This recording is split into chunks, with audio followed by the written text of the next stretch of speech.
All right, mother chuggers. So this is it. I got an email response from Fender EVH regarding the 5150 606 Hypersonic. I sent them an email yesterday. Yeah, yesterday regarding that amp in particular. And I had a few questions about it because, excuse me, everyone that I've seen comment about the amp and myself included, we're asking mainly about pricing, justification on that pricing, as well as what wondering what makes it so unique. Okay, so I reached out to EVH, and I'm going to actually show you guys the email I got in response. Um, but basically, I listed three of the top questions that not only I had, but also what I've seen many other people ask, such as, given the current status of solid state amp perceptions, how does EVH justify the cost factor when compared to other modeling amps and solid state amps, especially when you can get those for such a much lower price? Also asking them in regards to the solid state power section on the Hypersonic, and if they truly believe that it can keep up or match the tonal capabilities as well as volume capabilities that, maybe like a 112 tube combo 5150 has. And then, of course, my next question being, is there any tube emulation and how is it achieved without specific forms of modeling? All right, so this is basically the response that I got from a guy named Nathan Jones over at FMI, which is, everyone knows that EVH is a subsidiary of Fender. But anyway, let's start from, the answering the questions post. Because basically you've got, he gave me a quick paragraph on why they made the Hypersonic. But really, if we go to the questions that he's answering, and, as you know, and you can read the title of that question that he's answering right here, justifying the cost in a crowded market. He goes on to saying that it's not trying to compete with other budget modeler or budget modeling amps, but it's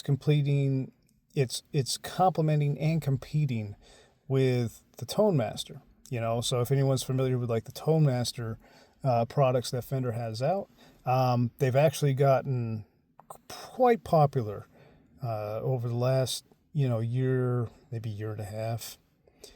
And the big thing that he addresses with this is that he talks about the dedicated DSP power. Unlike multi-effects that jungle hundreds of modelers, 100% of the Hypersonic's processing power is dedicated to replicating only the one circuit from the 5153 series. So, and then when he says that it allows for a higher resolution of overall feel and sound, that remains to be seen, only because we've all experienced a solid state version of one amp or another in the past, and we know that they typically don't keep up in terms of replicating the real sound. So that could be true, or it could be more of a sales tactic response. In addressing the same cost, they also talk about the professional components, like the Celestion speaker, the fact that it's made out of plywood, 11 ply to be exact. That's beside the fact. If you compare MDF, which is basically particle board, to plywood, the cost difference in making it is really not that big. So, you're talking maybe $100 difference in reality, because I've worked with both plywood and particle board myself. So yes, there is technically a higher cost of working with plywood, buying it, but it's not as much as a lot of people think. Analog interface, which is good. EVH, real knobs. Okay, everything has real knobs. No menus. Okay, but that's not really to me. To me, that's not a cost justifying feature. I feel like he didn't know what else to say or how to answer the question. So that's kind of beside the point. Moving on, where he talks about the power section, I start to get a little more relieved. He talks about the Hypersonic basically emulating a soft clipping, which is, in a way, kind of how tube amps get their saturated sound and compressed sound when you turn the volume up. So that makes sense. Weight factor, okay, I can't argue with that. It's a lot lighter, but a lot lighter only matters if you're getting the sound that you want and need. Okay, so achieving possible tube emulation without modeling on its own. Okay, so Hypersonic is technically digital, but it's mainly the power section that's digital, where you have the FET, which is good, by the way. You have the FET circuit. Similar, they react very similar to tubes as far as the clipping, even order harmonics, which I do agree with. That is true. Anyone that's ever played a solid state amp or modeling amp that has something, either the FET circuitry or something similar, there definitely is a noticeable difference. I can't disagree with that. Variable voltage and sag. He says some circuits use sag emulation to mimic how a tube power amps voltage drops when you hit a big chord, providing that squishy feeling, which is basically he's talking about compression. Again, you can get that with almost any modern modeling amp. So I think when he addresses this third question here, right now, the FET circuitry is the biggest factor that really affects overall feel and sound.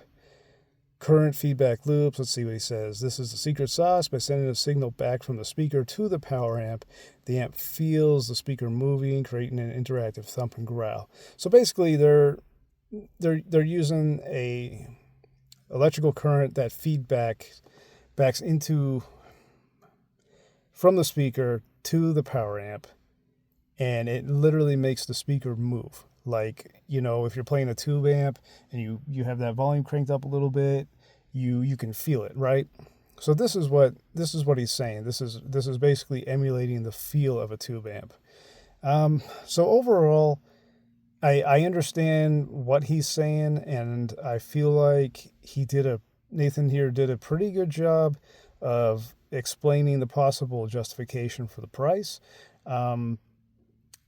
I'm still skeptical, especially after the very few videos that are out there right now that have demoed the Hypersonic, the 6L6 Hypersonic. I'm not convinced from those videos, and I feel like in order to reassure me, and in turn reassure other people, I would have to absolutely get one in the studio. So I did respond to him. I thanked him for, the detailed response. And, I told him I'd be happy to showcase the Hypersonic and put it to the test against my 50-watt Stealth that I already have in the studio. So I'm going to see if he can offer me like a loaner, and we'll see if they can send me one for a week or two, and, I can kind of give some real valuable feedback on that. So anyway, that was the whole. No demos today, no playing. I just kind of wanted to share that overall response from EVH that I received this morning. and I'm gonna see if EVH can, or Fender, EVH, Fender, whichever, if they can send me one, a Hypersonic to demo, mess around with for a week, maybe two, and if possible, put it up against my Stealth, and that way I can really dive into whether or not it's going to be the game changer that EVH thinks it's gonna be. So I don't know. I mean, what are your guys' thoughts on it? What are your expectations? And I don't know. Let me know. Let me know. And if you have any questions, reach out to me, because I'm usually in contact with EVH on a regular basis. I have a lot of their products. There is another product that was just released.